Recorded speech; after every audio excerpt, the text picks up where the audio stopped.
Muy buenas tardes, hermanos, que el Señor les bendiga grandemente. Comenzamos esta clase de teología sistemática, una introducción a lo que es teología sistemática, y vamos a comenzar también algo de lo que es doctrina de la palabra de Dios. Vamos a orar para continuar. Señor y Dios, te damos gracias en este día por la vida que nos concedes. Gracias, Señor, por tu misericordia, por tu amor para con nosotros. Te ruego, Padre, tu bendición en este tiempo, que sea espiritualmente provechoso, que tu Señor sigas trabajando en nuestros corazones, nos prepares para poder conocerte más y al mismo tiempo, de una manera ya más consciente, adorarte de una mejor manera, vivir para ti, Señor. Te ruego tu bendición en este tiempo en el nombre de Cristo Jesús. Amén. Muy bien, hemos visto una introducción a la doctrina de la palabra. También empezamos a ver qué es la teología sistemática. Estábamos viendo acerca de lo que es la teología sistemática, que es la disposición metódica del estudio de Dios en divisiones lógicas y tópicas. Luego vimos por qué estudiar teología sistemática. Uno, para la gloria de Dios. Dos, para reflejar corporativamente a Cristo a los demás. Tres, para santificación y crecimiento individual. Y cuatro, porque la doctrina importa. Luego vimos características fundamentales de la teología sistemática. Debe estar fundamentada bíblicamente. En segundo lugar, debe estar informada históricamente. En tercer lugar, debe estar contextualizada, puesta en el contexto de la vida cotidiana.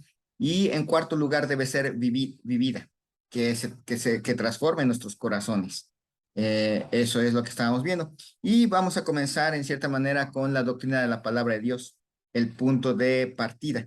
Con eso comenzamos el día de hoy, el punto de partida. Vayamos a nuestro primer tema de la clase, la doctrina de la palabra. Aquí veremos por qué creemos que solo la Biblia, solo Escritura, como lo expresan los reformadores, debe ser nuestra máxima autoridad cuando se trata de la fe cristiana. A lo largo de nuestro curso mantendremos dos suposiciones o presuposiciones. Uno, existe un Dios, trino, soberano y personal. Y dos, Él habla o se revela a nosotros. Eso no es una excepción. Cada cosmovisión comienza con una presuposición o serie de ellas. Para el empirista es que nuestro mundo es una caja cerrada. Solo podemos conocer lo que tocamos, probamos, sentimos y que nuestros sentidos son guías confiables. Para el racionalista es que se nos da un conjunto de ideas innatas en la mente, ya sea porque nacemos con ellas o porque el alma preexistía, y que el conocimiento surge cuando aplicamos la razón a dichas ideas. Para el cristiano bíblico es que Él está presente y no está callado. Título reconocido de Francis Schaeffer. Que Dios existe y habla es, de hecho, una de las principales formas en que la Biblia distingue al Dios verdadero del resto de los dioses falsos. Leamos Primera de Reyes, capítulo 18, versículos 24 en adelante. Primera de Reyes, capítulo 18, versículos 24 en adelante. Dice así la palabra de Dios. Dice así, hablando el profeta Elías. Eh, Invocad luego a vosotros el nombre de vuestros dioses, y yo invocaré el nombre de Jehová. Y el Dios que respondiere por medio de fuego, ese sea Dios. Y todo el pueblo respondió diciendo, bien dicho. Entonces Elías dijo a los profetas de Baal, escogeos un buey y preparadlo vosotros primero, pues que sois los más, e invocad el nombre de vuestros dioses, mas no pongáis fuego debajo. Y ellos tomaron el buey que les fue dado y lo prepararon, e invocaron el nombre de Baal desde la mañana hasta el mediodía, diciendo, Baal, respóndenos. Pero no había voz, ni quien respondiese. Entre tanto, ellos andaban saltando cerca del altar que habían hecho. Y aconteció al mediodía que Elías se burlaba de ellos, diciendo, gritad en alta voz, porque Dios es. Quizá está meditando o tiene algún trabajo o va de camino. Tal vez duerme y hay que despertarle. Y ellos clamaban a gran voz y se sajaban con cuchillos y con lancetas conforme a su costumbre, hasta chorrear la sangre sobre ellos. Pasó el mediodía y ellos siguieron gritando frenéticamente hasta la hora de ofrecerse el sacrificio, pero no hubo ninguna voz, ni quien respondiese, ni escuchase. Entonces vemos que la Biblia distingue al Dios verdadero de los dioses falsos, en que los dioses falsos no tienen voz, no hablan. Dice también el Salmo 115, el Salmo 115, versículo 5, allá en el precioso libro de los Salmos, Salmo 115, versículos 5 y los siguientes versículos. Dice así: tienen boca, mas no hablan, tienen ojos, mas no ven, orejas tienen, mas no oyen, tienen narices, mas no huelen, manos tienen, mas no palpan, tienen pies, mas no andan, no hablan con su garganta. Semejantes a ellos son los que los hacen y cualquiera que confía en ellos.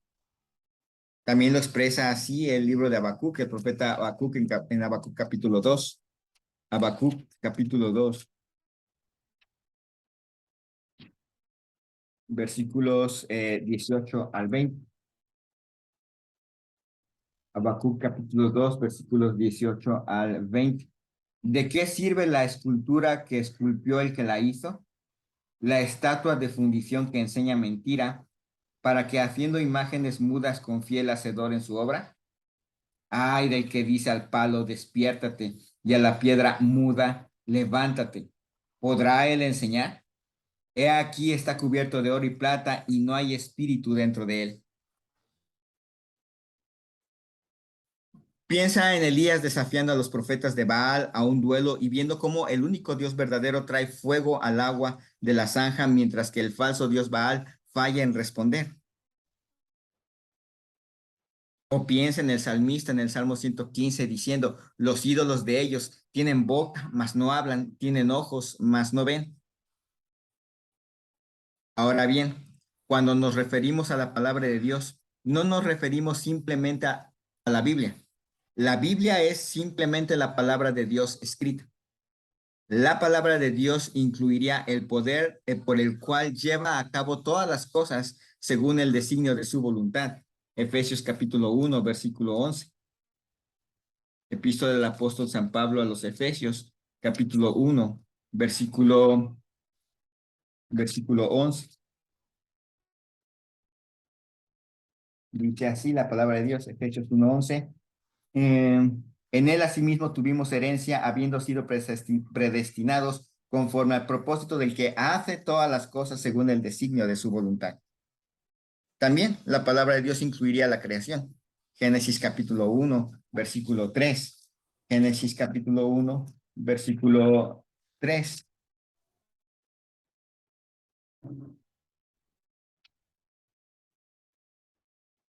Dice así la palabra de Dios, Génesis 1, 3.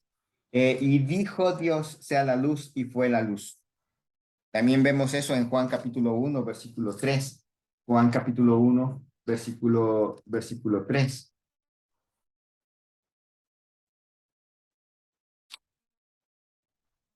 Dice Juan capítulo 1, versículo 3, hablando de este tema en específico. Todas las cosas por él fueron hechas y sin él nada de lo que ha sido hecho fue hecho. Es su presencia personal con sus criaturas. Pablo escribe en Romanos 10, cerca de ti está la palabra, en tu boca y en tu corazón. Dice ahí en Romanos capítulo 10. La palabra de Dios lo revela. Por tanto, obedecer la palabra de Dios es obedecer a Dios. Despreciar su palabra es despreciarlo a él.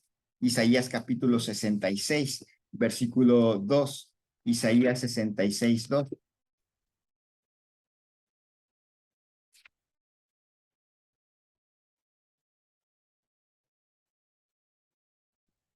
Isaías 66, 2 dice así: mi mano hizo todas las cosas, así estas cosas fueron, dice Jehová. Pero miraré a aquel que es pobre y humilde de espíritu y que tiembla a mi palabra. Incluso podríamos decir que la palabra o el habla de Dios es uno de sus atributos. Él es un Dios que habla. Eso no significa que la Biblia sea necesaria para su ser, pero la comunicación sí lo es. Hay compañerismo dentro de la deidad. De la misma manera que Dios no tuvo que crear para ser creativo, no tuvo que hablarnos para demostrar que es comunicativo. Damos por hecho esto, pero el habla es el obsequio de Dios para nosotros. Y una de las formas claves que toma la revelación es la escritura, la revelación especial de Dios comprometida con la escritura. Entonces, comenzamos con las presuposiciones de que existe un Dios y que, en segundo lugar, Él habla o se revela a nosotros.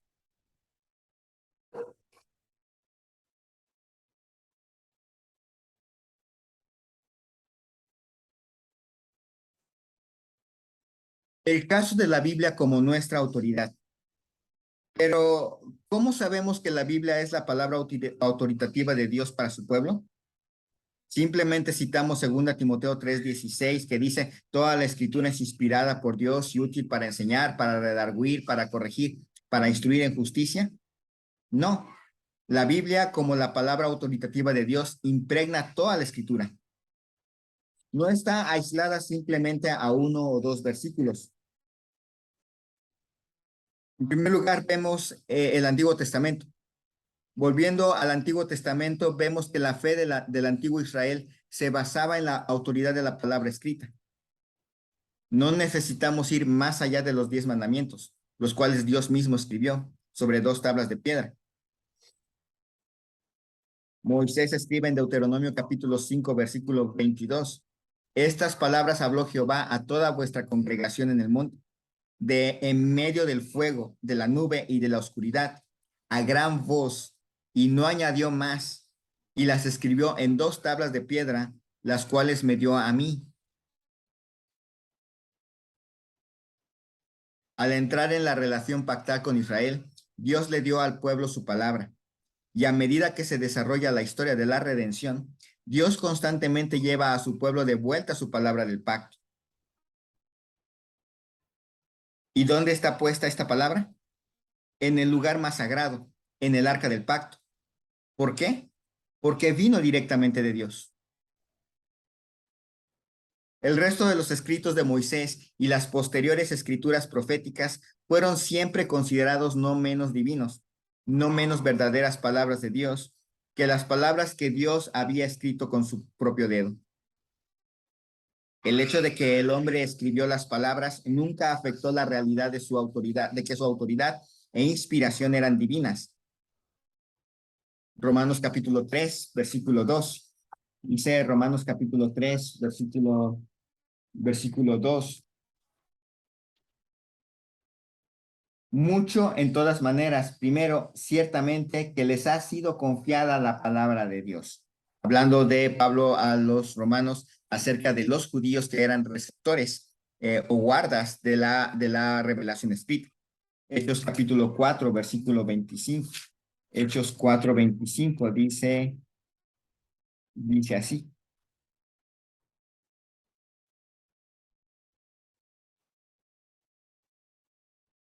Que por boca de David tu siervo dijiste, ¿por qué se amotinan las gentes y los pueblos piensan cosas vanas?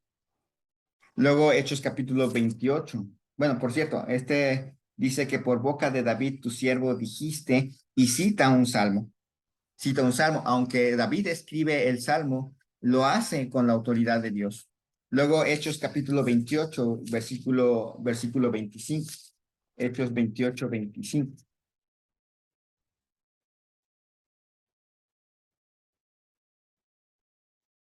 Dice así. Y como no estuviesen de acuerdo entre sí, al retirarse, les dijo Pablo esta palabra. Bien habló el Espíritu Santo por medio del profeta Isaías a nuestros padres diciendo, y comienza una cita del libro de Isaías. Hebreos capítulo 3, versículo 7. Hebreos capítulo 3, versículo 7 dice así. Hebreos 3:7. Por el cual, por lo cual, como dice el Espíritu Santo, si oyereis hoy su voz, y empieza a citar el libro de los Salmos. Luego en Hebreos capítulo 8, versículo 8, Hebreos 8:8, porque reprendiéndolos dice, he aquí vienen días, dice el Señor, en que estableceré con la casa de Israel y la casa de Judá un nuevo pacto, y es una cita del libro de Jeremías. Luego Hebreos capítulo 10, versículo 15, Hebreos 10:15, y nos atestigua lo mismo el Espíritu Santo, porque después de haber dicho, y comienza una cita también del libro de Jeremías. Así dice el Señor, de un profeta es equivalente a Dios hablando directamente. El Nuevo Testamento reconoce la autoridad de las escrituras del Antiguo Testamento. El Nuevo Testamento reconoce la autoridad de las escrituras del Antiguo Testamento. El Nuevo Testamento comparte este mismo testimonio de la autoridad divina del Antiguo Testamento. Jesús mismo trató las escrituras del Antiguo Testamento como absolutamente autoritativas. En el Sermón del Monte, leemos que Jesús no vino a abolir la ley o los profetas, forma abreviada para hablar de todo el Antiguo Testamento, ni a corregirlos, sino a cumplirlos. Leemos eso en Mateo capítulo 5, versículo 17. Mateo capítulo 5, versículo 17. Dice así la palabra de Dios. Mateo 5, 17. No penséis que he venido para abrogar la ley o los profetas. No he venido para abrogar, sino para cumplir. Él no solo tiene una alta visión de sí mismo, sino que claramente tiene una gran visión de las escrituras del Antiguo Testamento. Nuestro Señor Jesucristo trató los argumentos de las escrituras del Antiguo Testamento como decisiones finales. En Juan capítulo 10, versículo 35, Jesús declara que la escritura no puede ser quebrantada, refiriéndose al Antiguo Testamento. Cuando Jesús dice, escrito está, la discusión ha terminado. Un buen ejemplo de esto es cuando Jesús cita Deuteronomio cuando está tentado en el desierto por el diablo. Además, Jesús mismo acató las escrituras. Se nos dice que vivió una vida perfecta de acuerdo a las escrituras del Antiguo Testamento.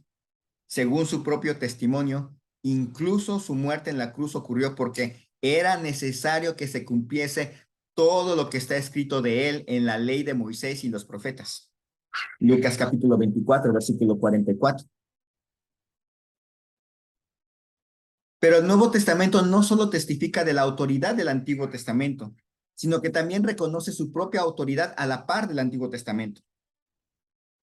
Entonces, en Mateo 28, Jesús habló a los discípulos después de su resurrección y parece ungirlos particularmente para completar su enseñanza.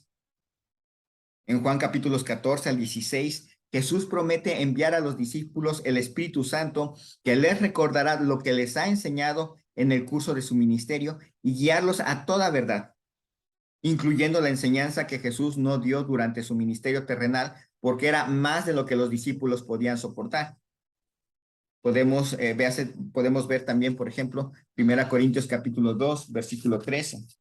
1 Corintios capítulo 2, versículo 13, lo cual también hablamos no con palabras enseñadas por sabiduría humana, sino con las que enseña el Espíritu, acomodando lo espiritual a lo espiritual. Juan capítulo 16, versículos 12 al 15. Juan 16, 12 al 15.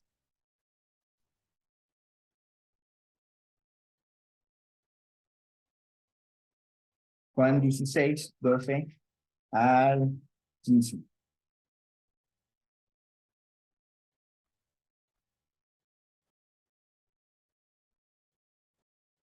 Aún tengo muchas cosas que deciros, pero ahora no las podéis sobrellevar.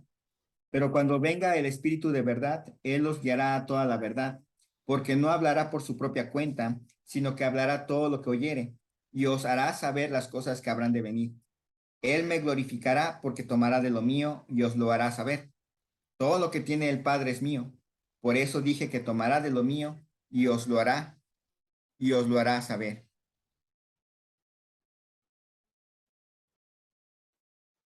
Los discípulos entendieron esto también.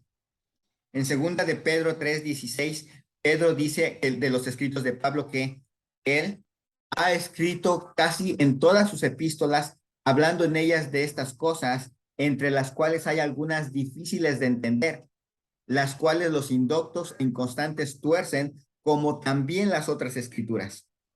Las cartas del apóstol Pablo se equiparan con las escrituras. En 1 Timoteo 5:18, Pablo dice, pues la escritura dice, y luego cita Deuteronomio y el Evangelio de Lucas, que no fue escrito por un apóstol, sino que fue claramente aprobado y afirmado por aquellos apóstoles que todavía estaban vivos.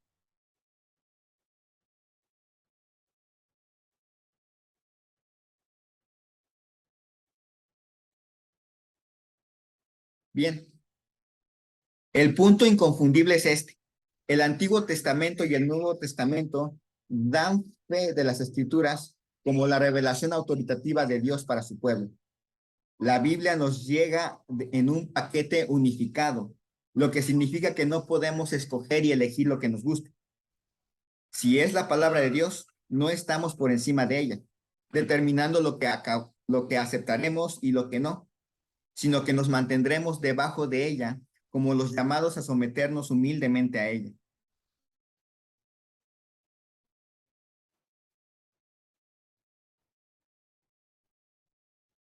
El canon de la escritura.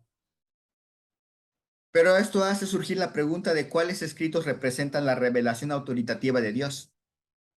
Esta es la pregunta del canon. Canon es la transliteración griega de una palabra semítica que significa caña de medir, regla o estándar.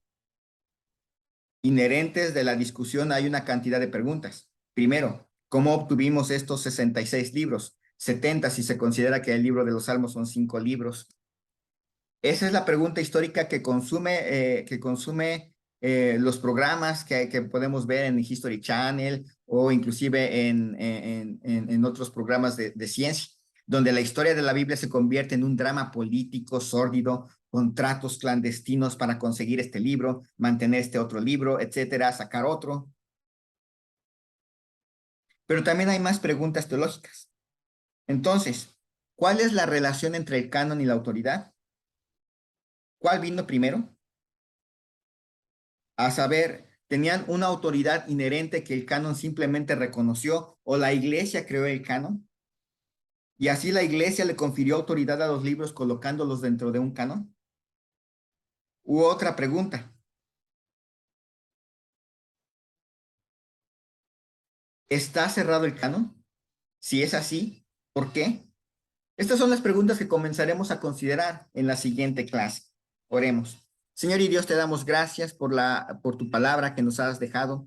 Gracias, Señor, porque sabemos que en ella encontramos tus palabras, tus pensamientos, en ella encontramos tu sentir. Ayúdanos, Señor, a conocerte más a través de las escrituras, a través de la revelación escrita que nos has dejado. Bendice, Señor, a cada uno de mis hermanos, te ruego. Bendice esta clase en el nombre de Cristo Jesús. Amén. Que el Señor les bendiga grandemente. Primero Dios podemos ver la próxima semana. Dios les bendiga.